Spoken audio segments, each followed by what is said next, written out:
What's up, guys? We went riding yesterday in the river with some buddies on some land that they own right here by the house, and got that old Can-Am a little muddy, so we try and clean it up after every ride, time permitting. So let me get out here and get set up. All right, y'all, we're here at the car wash, and my buddies always give me crap because I got airbags on the truck. My buddies always give me a hard time because I got a pressure washer at the shop, and I always bring my stuff to the car wash for the soaps. But as you can see, we got a little dirty yesterday. It's not too terribly bad, but in order to keep that plastic from staining, we try and wash it off every time. So we went riding, let's see, last weekend over by Tulsa, and got into some trails and got our stickers scratched up here. Scratched our plastics up. You'll be able to see that when we get it washed up. But like I say, it ain't too terribly bad.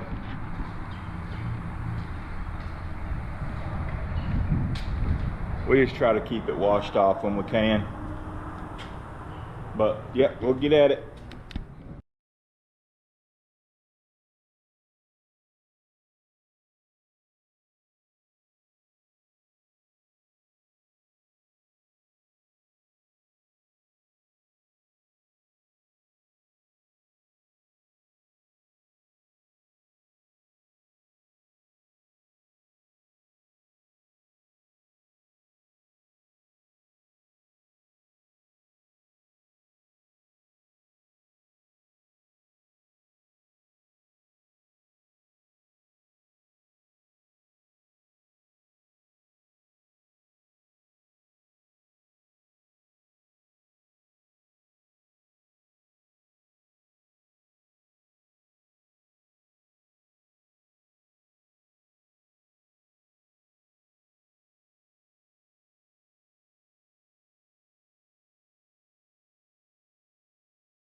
All right, guys, we got our Can-Am washed up. I was gonna give you a little walk around, but there's a guy sitting waiting on the bay to wash his horse trailer out, so I figured we'd go on to the shop, and I'll give you a walk around there, show you a little bit about our car and what we've done to it and what we want to do to it.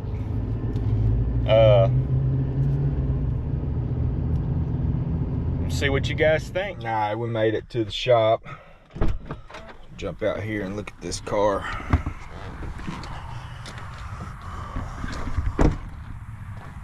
So we got it washed up, but we had to leave early on account of the guy wanting to wash his horse trailer out. But you see this plastics scratched up pretty good. We got her scratched up all kinds of places, man. But the washing it at the car wash is half the process. We usually bring it over here and let it dry out, and then wipe it down with either some quick detailer or some like spray bottle ceramic coating. But go over a couple things that we've done. One thing that I'm not gonna tell you guys to do or not do, but we enjoy it, is, I don't know if you can see in there, but we've undone this front sway bar. It's got little links that go from here up to it, but it folds down normally this way, and then the link bolts in here and up here when it's folded down. So we took that loose, and it lets the front end be independent, kind of articulate a little better for going over like in and out of that creek, and just so it's not like a solid axle up there, I guess is what I'm trying to say. When we got the car, of course, you know, you got to buy these roofs after the fact. They don't come with the car, but we put the Rockford Fosgate audio roof in it after doing some tuning on the amp and the head unit up here. It's sounding pretty good now, so we got it fixed up on that. And then just open this door real quick. So down here on the seats, they're adjustable. Factory, they come up here, the bar comes up here, the seat mounts up here, which kicks the seat back further, and you ride a little higher in the car. We didn't get our floorboard too good, of course we was being rushed, but at any rate, we moved the front of the seats down. The two front seats, we moved them down to this bottom mount. A little more comfortable. Set you lower in the car where the doors, the top of the doors are about shoulder height. These tops when you're in the seat. I said we put some pedal extensions on it. You can see down in there. We ordered these off of, I think, Amazon, if I'm not mistaken. My wife said she didn't like driving the car because she had to scoot the seat so far up to reach the pedals, and then she felt like she was right on top of this steering wheel. So we got the extensions for her to drive it, and she don't even drive it now. She just rides in the back with the baby. My baby's 2, but I like the extensions because I'm not no tall feller at all. Let's see what else we did. We put the bump seat in the middle here. We really like it. It's got the harness that goes over the shoulders, and then the waist belt there. We left the back seats in the stock mounting position down on the frame. I haven't decided yet what I want to do on that. Oh, one other thing too, I want to show you guys that I really like, that I saw on I saw it on Facebook on a Can-Am forum. So from the factory, these seat frames, of course I got in this one a little bit too much, but they come straight out here along the seat, and they follow the curve here, and they follow the seat all the way back here. And getting in and out of it, it really, like, it's rigid solid plastic, so getting in and out of it really digs in like to the backs of your legs. I came in here with a Sawzall and cut this in this shape here, and it is really nice, really comfortable. Makes a big difference on getting in and out of the car. I did the front 2 seats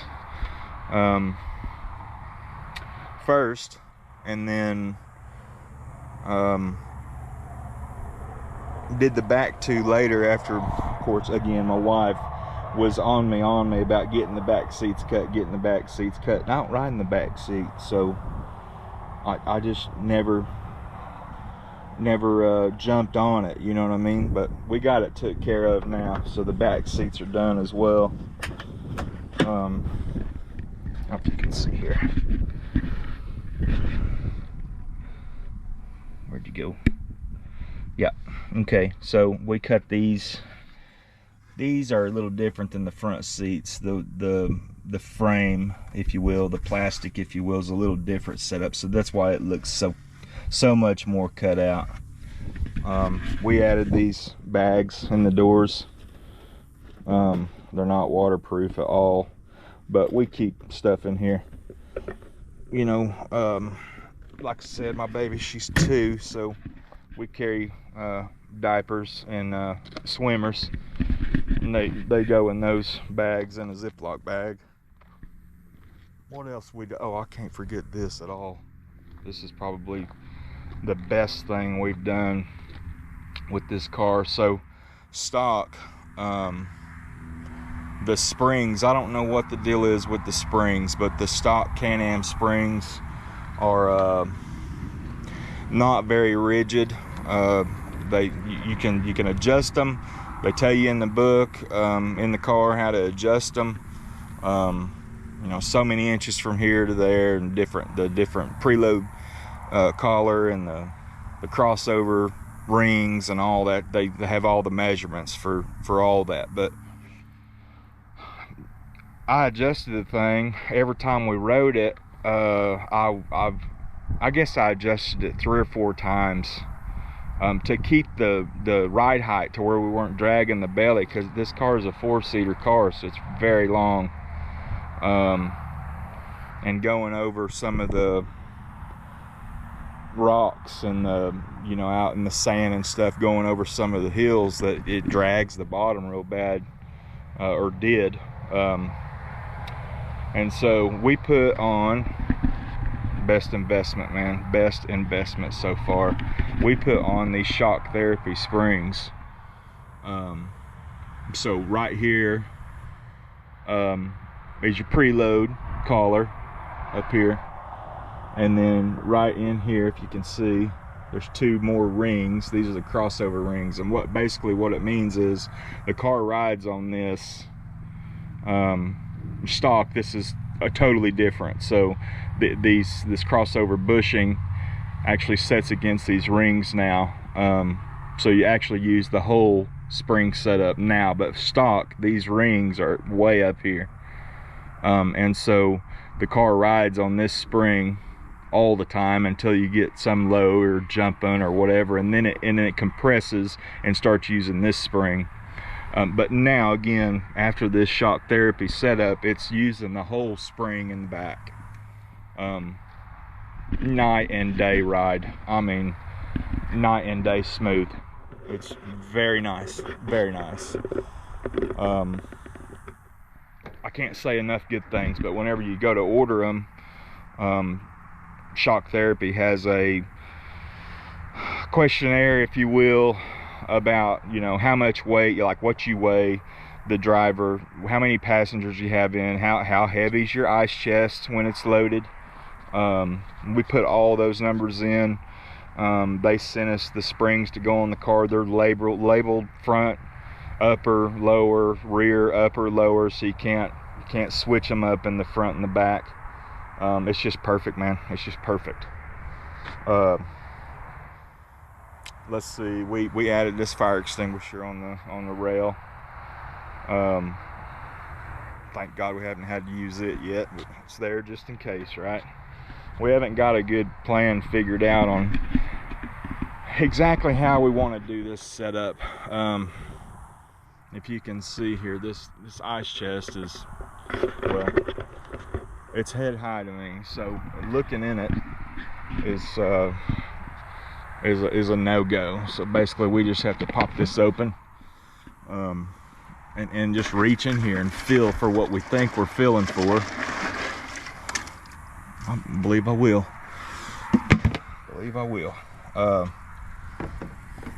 So we haven't figured out, they make all kinds of things for this car. Can-Am makes a box that fits right in there.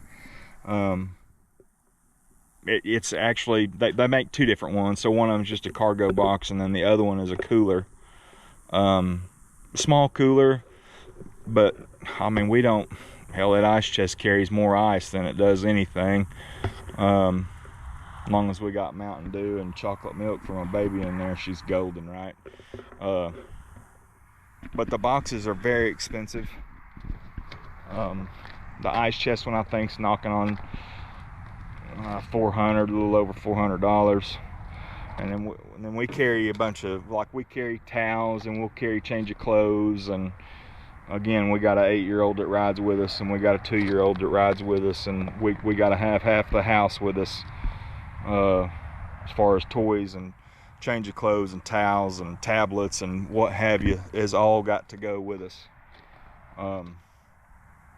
They stay pretty entertained on the Can-Am, on the trails and stuff. We try and have a good time, but man, it starts getting in the evenings and they start getting tired, they get grumpy, so we got to switch it up. So I told you about the roof. Oh, the whips, the 5150 whips. We actually started out with another set of whips that we liked, but we wanted to move up here to the front real quick for a reason. We put these brows in. You can see over the headlights there, the clear eyebrows basically that run up over the top of that. We put those in. Those are 5150 as well. But what's cool with this setup is it has a control box. We've got it mounted in the center console, got all the wires ran where they need to run and up to a switch and what have you. And what we like about this kit is off of that controller, you can run the whips and the brows, and they flash and all that, the same patterns and everything all together. It's really neat at night to watch it do all the different patterns. But our next step is they have a kit that goes with these two options, these two add-ons of rock lights that go under the car, and they all tie into the same controller, and so they all flash together. It's gonna be neat. I've seen videos about it. Let's see, we got a GoPro mount. I don't know if you can see it right there.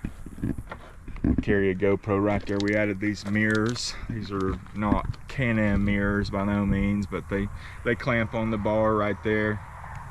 And then they have the lights, the LED lights on the outside, which these are smoked lenses, but they're very bright. But they'd surprise you. We added, actually just yesterday, no, day before yesterday, so we went riding yesterday, so the day before yesterday we actually added these pods on the roof. And be honest with you, I'm not happy with the way I ran the wires. I was watching another guy's YouTube page, and he showed me a way, showed everybody a way to run the wires through the tubing on the cage. And so probably what I'll do is I'll probably reroute those wires to the inside, so they come down here. I did get them in here and fished them down to here, but I got them zip tied right here, and I don't know, I feel like that's a little bit shoddy, but to get it done, that's what I did. And I'm probably going to change it. And so moving on from the pods on the roof, I know I'm walking all around the car and I'm showing you all kinds of things because I keep forgetting what we've done and what we haven't done. But we got a it's this whole piece right here, guys. So stock, this is not on here. This is just a tray. I'll just show you. I got stuff crammed in here, but it's just that bottom piece. Basically what this is this top piece right here will move up and down, and you can set it for however big your electronic device is. We got it for our iPad to set in there, to use an app for the trails and different things on the iPad, listen to music. We got our our cable here that hooks into this port right here to run on the radio, and we run all the music through a USB cable on our phone. And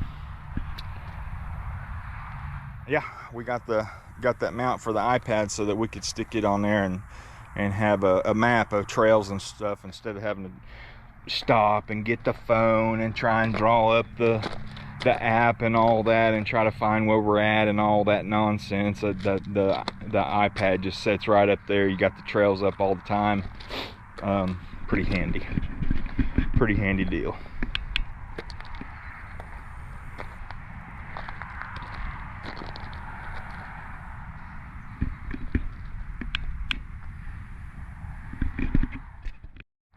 I keep walking around this car showing you guys stuff, and I get sick every time I see these scratches and this stickers ripped up and whatnot. I was up at the Can-Am dealer the other day looking at I actually went to look at those rock lights, and I just ain't talked myself into them yet. I just haven't talked myself into them yet. I'll get there.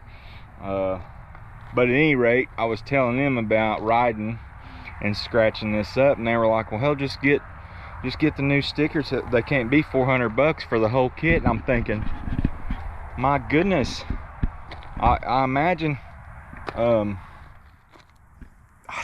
maybe I'm crazy, but that sounds expensive. Anyway, I'm sure it comes with all the little stickers though, like this little sticker right here, and this one. I mean, it's a whole sticker kit, right? So I'm sure it comes with the whole get up. But I want to talk to you guys a little bit about what we want to do with the car and what we've talked about doing with the car. So first thing, this car is a 64-inch car. It is a Maverick DS Turbo RR. It's 205 horse. It flat gets it. Of course, we don't, I mean, to be honest, we could have got a Ranger or a Defender or something, been just as happy, because I mean, we don't run 80 miles an hour in it all the time. Just when I'm showing out for some buddies like an idiot. But at any rate, we talked about, I told you the 64 to tell you this, where we went last weekend. If we'd have been any wider, we would not have made it. Clearly, as you can see on my plastics and my stickers, we would not have made it through the trails. And these trails over there, most of them, once you get started in them, you're committed. A lot of them are, I don't want to say straight down, they're bad close to straight down. But anyway, we glad we had the 64-inch car for sure. But a little bit about what we want to do, and what we've talked about doing. The reason I say that is because we're back and forth on this deal. We're back and forth on getting portals to lift the car, or to do a suspension lift. We're looking at 4-inch portals for it. What I like about the portals, the gear reduction in them, you actually can run a larger tire and not have to go into your transmission and all that and change the gearing and all that. It's all done right in the portals, right at the corner, all 4 corners. There's a couple different companies that offer different things as far as gear reduction. Some of them offer like 15 and 30, and then some of them offer 30 and 40, and some of them offer 45% reduction. So everything that I've heard and read on them and checked out is that you don't want to do 15% reduction, because it's let's see, this car's got 30-inch tall tires on it. But if you go up to like a 35 and you do a 15% gear reduction, it's still going to be a lot of strain on the transmission and all those components, because you're not dropping your gear ratio down enough to compensate for the bigger tires. So everything that I've seen is at least 30 to 40% gear reduction if you're going to go up to a 35. Now, I probably personally wouldn't go to a 35 just because you know, you get up here in the front and the turning and all that. I don't want it to be to rub and all that stuff. So probably what I would do is go to like a 32 or something like that. Now again, the portals add 6 inches overall width to the car, so there'd be 3 inches on each side width that they add. So from 64 to add 6 inches, we'd be at 70 inches wide. And again, if we went to the trails that we rode last weekend, we wouldn't make it. We just simply wouldn't make it. So that's why I say we're back and forth on the portals versus the suspension. Now the suspension lift, for me, I got a big jacked up Ford over here that I put a lift and stuff on like an idiot again. Constantly, you know, ball joints, tie rod ends, all front end components when you change the geometry of stuff in driving and all that.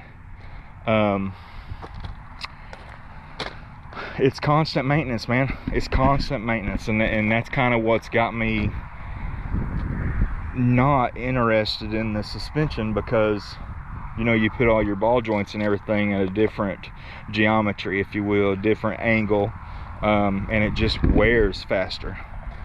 It just wears faster. So ultimately, keeping it stock is probably the best idea. But I don't know, you almost need 2 cars to build one for like the mud, you know, the big tractor tires, the skinny tires, and the big lifts and all that for the mudding and whatnot, and then build you one, not even build you one, just have you one for like trails. Like we've got this car set up right now is mainly trail riding. It'll throw that mud, but you get in something too deep, and like I say, I think we're sitting at 16 and 16 and a half on ground clearance, but you get anything deeper than that, man, and you're high centered, you're stuck, you're bottomed out. So that's a little walk around of our car, how we got it set up, and we're anxious to be making videos for you guys on the different things that we do. So we're going to talk to you guys about you know, we're putting accessories on the car, or we're changing the oil in the car, or the front diff fluid I've been told needs to be changed basically right meow, because I think we got 50 hours, right close to 50 hours on the car. So the front diff apparently doesn't hold much fluid, so it needs to be changed directly. So that's what we got.